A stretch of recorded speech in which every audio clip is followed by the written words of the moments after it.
भारत, एक ऐसा नाम जिसे सुनते ही आज दुनिया की नजर में एक उभरती हुई आर्थिक शक्ति की तस्वीर बनती है। लेकिन क्या होगा अगर मैं आपसे कहूं कि एक समय ऐसा था जब पूरी दुनिया अंधकार में डूबी हुई थी और उसी समय भारत मानवता को रास्ता दिखा रहा था। ये कोई भावनात्मक नारा नहीं है, ये शब्द हैं दुनिया घूम चुके प्रसिद्ध अमेरिकी लेखक मार्क ट्वेन के। 1896 में जब मार्क ट्वेन भारत आए तो उन्होंने केवल एक देश नहीं देखा, उन्होंने एक ऐसी सभ्यता को महसूस किया जो हजारों वर्षों से जीवित थी। उन्होंने लिखा, India is the cradle of the human race, the birthplace of human speech, the mother of history. यानी भारत मानव जाति का पालना है, इतिहास की जननी है। सोचिए, एक विदेशी लेखक जिसने पूरी दुनिया देखी, वो भारत के लिए ऐसे शब्द क्यों लिखता है? क्योंकि उस समय भी भारत केवल जमीन का टुकड़ा नहीं था, भारत एक विचार था। जब यूरोप के बड़े हिस्से युद्धों में जल रहे थे, तब भारत वसुधैव कुटुंबकम की बात कर रहा था। जब दुनिया सत्ता के लिए लड़ रही थी, तब भारत कह रहा था सर्वे भवन्तु सुखिनः, यानी सब सुखी हो। इतिहास गवाह है, दुनिया को गणित का शून्य भारत ने दिया। आर्यभट्ट ने वो गणना दी जिसके बिना आज की आधुनिक टेक्नोलॉजी असंभव होती। सुश्रुत ने सर्जरी की नींव रखी जब दुनिया के कई हिस्सों में चिकित्सा विज्ञान विकसित भी नहीं हुआ था।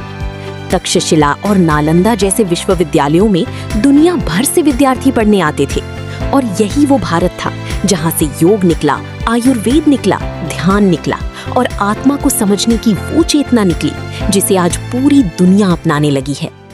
लेकिन फिर समय बदला, आक्रमण हुए, साम्राज्य टूटे, सदियों की गुलामी आई। भारत को सिर्फ आर्थिक रूप से नहीं, मानसिक रूप से भी कमजोर करने की कोशिश हुई। धीरे धीरे भारत को उसकी ही सभ्यता से दूर किया जाने लगा।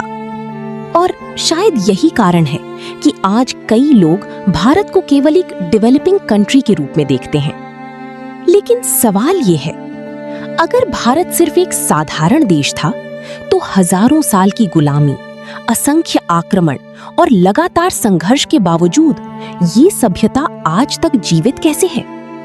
रोम खत्म हो गया, मिस्र की प्राचीन शक्ति खत्म हो गई, कई महान साम्राज्य इतिहास की किताबों में दफन हो गए, लेकिन भारत आज भी जीवित है। क्योंकि भारत की पहचान उसकी सीमाओं से नहीं, उसकी सभ्यता से है। यहाँ भाषाएं अलग हैं, रीति रिवाज अलग हैं, खान पान अलग हैं, फिर भी भारत एक है, क्योंकि भारत जोड़ना सिखाता है, तोड़ना नहीं। आज दुनिया फिर एक मोड़ पर खड़ी है। युद्ध, मानसिक तनाव, सांस्कृतिक संघर्ष और अकेलेपन से जूझती दुनिया अब फिर से भारत की ओर देखने लगी है। योग आज वैश्विक आंदोलन बन चुका है, आयुर्वेद पर रिसर्च हो रही है, भारतीय दर्शन को दुनिया की बड़ी विश्वविद्यालय पढ़ा रही हैं।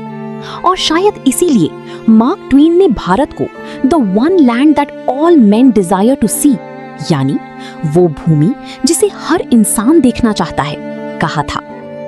क्योंकि भारत सिर्फ एक देश नहीं है, भारत मानवता की सबसे प्राचीन और आज भी जीवित आत्मा है।